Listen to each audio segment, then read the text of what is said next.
Buku hanyalah tumpukan kertas. Ia tidak berteriak, tidak melawan, tidak mengangkat senjata. Namun sepanjang sejarah, buku selalu ditakuti. Jika buku hanya benda mati, mengapa ia dibakar? Setiap zaman selalu memiliki caranya sendiri untuk menyingkirkan hal-hal yang dianggap berbahaya. Kadang dengan kekerasan, kadang dengan larangan, dan kadang dengan api. Namun yang terbakar tidak pernah benar-benar habis. Karena yang sesungguhnya ingin dimusnahkan bukanlah benda, melainkan ingatan. Selamat datang di ruang distopia. Tempat di mana kita agar berpikir sebelum terbiasa.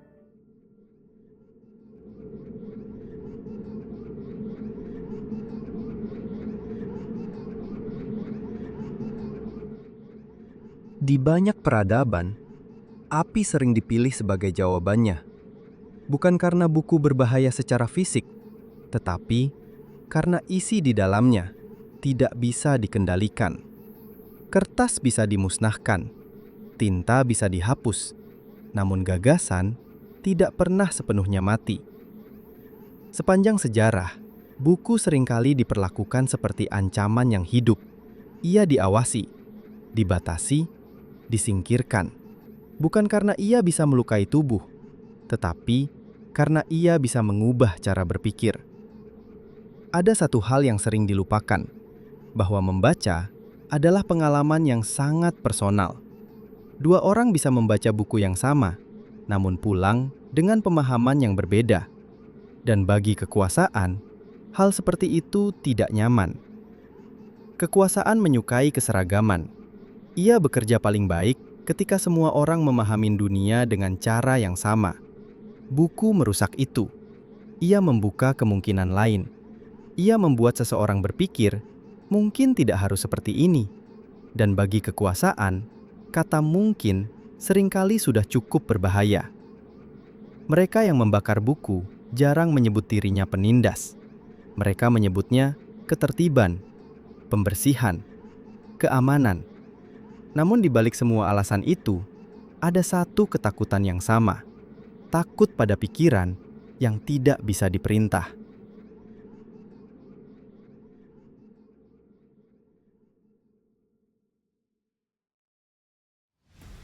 Di Tiongkok kuno, pada tahun 213 sebelum Masehi, di bawah kekuasaan dinasti Qin, buku-buku filsafat dibakar. Tulisan-tulisan yang tidak sejalan dengan pemikiran resmi negara dihancurkan. Bukan karena tulisan itu salah, tetapi karena ia menawarkan cara berpikir yang berbeda. Tujuannya sederhana: satu kebenaran, satu suara, satu cara melihat dunia. Karena keberagaman pikiran dianggap ancaman bagi kekuasaan. Lebih dari 2000 tahun kemudian, sejarah mengulang dirinya. Pada tahun 1933 di Jerman, api kembali dinyalakan. Buku-buku dibakar di ruang publik, di hadapan kerumunan, dengan sorak-sorai. Karya sastra, pemikiran filsafat, tulisan-tulisan yang dianggap tidak murni. Bukan karena kata-kata itu berbahaya secara fisik, tetapi karena kata-kata itu membentuk kesadaran yang tidak bisa dikendalikan.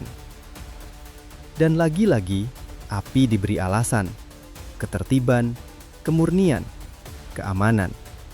Namun setiap alasan selalu menyimpan ketakutan yang sama. Takut pada pikiran yang tidak bisa diperintah. Pada tahun 1992 di Sarajevo, Perpustakaan Nasional Bosnia dibakar saat konflik berlangsung. Ratusan ribu buku dan manuskrip hilang dalam satu malam. Bukan hanya kertas yang musnah, tetapi ingatan, sejarah, identitas sebuah masyarakat.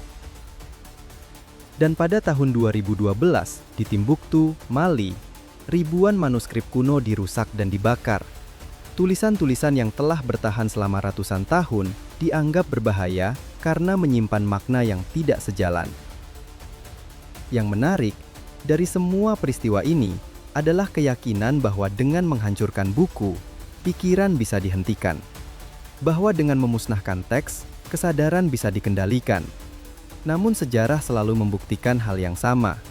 Api bisa menghanguskan halaman, tetapi ia tidak pernah berhasil membakar rasa ingin tahu. Dan rasa ingin tahu selalu menemukan jalannya sendiri.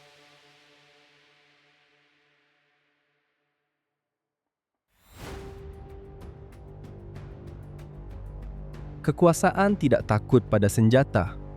Ia takut pada ingatan. Ia takut pada ide yang melampaui zamannya. Karena senjata bisa direbut, tetapi ide bisa diwariskan. Buku adalah ingatan yang dibekukan. Ia menyimpan pertanyaan. Ia menjaga keraguan.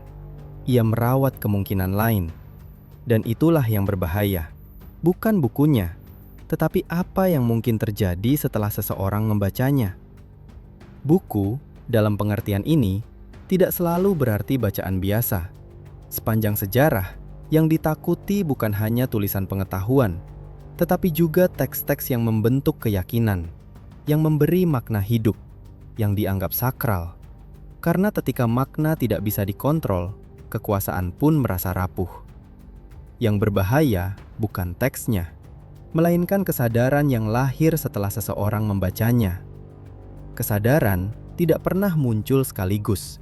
Ia tumbuh perlahan, seringkali tanpa disadari.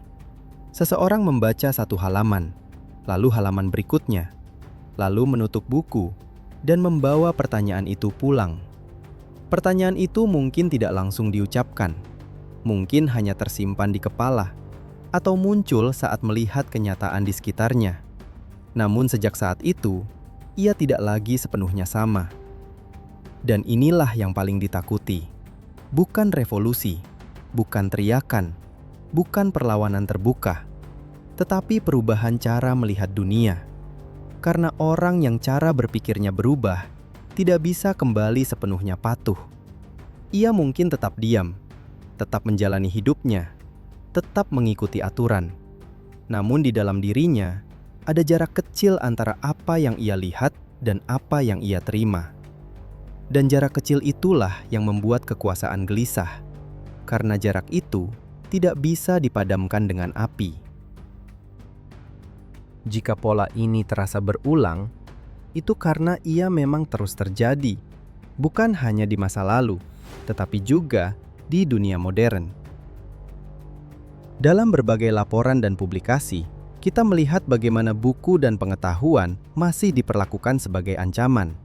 Di beberapa negara, daftar buku yang tidak dianjurkan terus bertambah setiap tahunnya.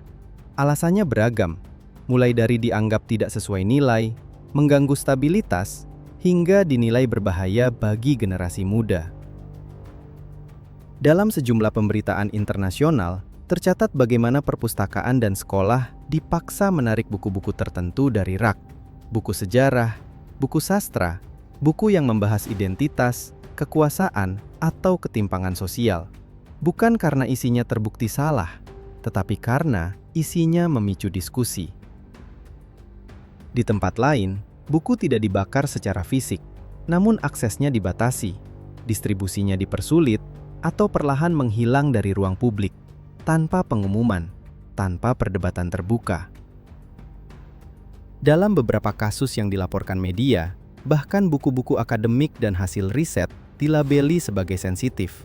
Bukan karena data di dalamnya keliru, tetapi karena kesimpulannya tidak sejalan dengan narasi resmi. Yang terjadi kemudian bukan pelarangan terang-terangan, melainkan pembiasaan. Pembiasaan untuk tidak membaca, pembiasaan untuk tidak membahas, pembiasaan untuk tidak mempertanyakan. Dan ketika itu terjadi, api tidak lagi dibutuhkan, karena manusia sudah belajar membatasi dirinya sendiri. Inilah wajah kekuasaan modern. Ia tidak selalu menekan dengan keras, tidak selalu melarang secara terbuka. Ia cukup menciptakan suasana di mana pertanyaan terasa melelahkan, dan keheningan terasa lebih aman. Maka hari ini, ancaman terhadap buku tidak selalu datang dalam bentuk api. Ia datang sebagai kebijakan, sebagai regulasi, sebagai keputusan bersama, dan seringkali dibungkus dengan niat baik. Namun polanya tetap sama. Yang ditakuti bukan kertas, bukan tinta, bukan huruf. Yang ditakuti tetap kesadaran yang tumbuh perlahan di dalam diri manusia.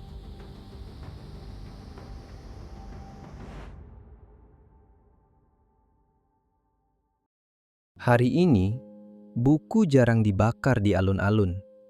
Api tidak selalu menyala. Namun bukan berarti ketakutan itu hilang. Ia hanya berubah bentuk. Sensor kini lebih halus, lebih rapi, lebih sunyi. Buku tidak dibakar, tetapi dihilangkan dari rak. Ide tidak dilarang, tetapi ditenggelamkan oleh distraksi. Pertanyaan tidak dimatikan, tetapi dilelahkan. Kita hidup di zaman di mana perhatian menjadi medan pertempuran, bukan lagi halaman buku yang dibakar, melainkan waktu kita yang dihabiskan tanpa sadar. Kita tidak dilarang membaca. Kita hanya dibuat terlalu sibuk untuk sempat membaca. Kita tidak dicegah berpikir. Kita hanya dibuat terlalu lelah untuk bertanya. Dan mungkin itulah bentuk pembakaran paling efektif. Bukan dengan melarang, tetapi dengan mengalihkan. Api selalu percaya bahwa ia adalah akhir. Namun sejarah selalu membuktikan api hanya jeda. Karena pikiran tidak pernah benar-benar padam.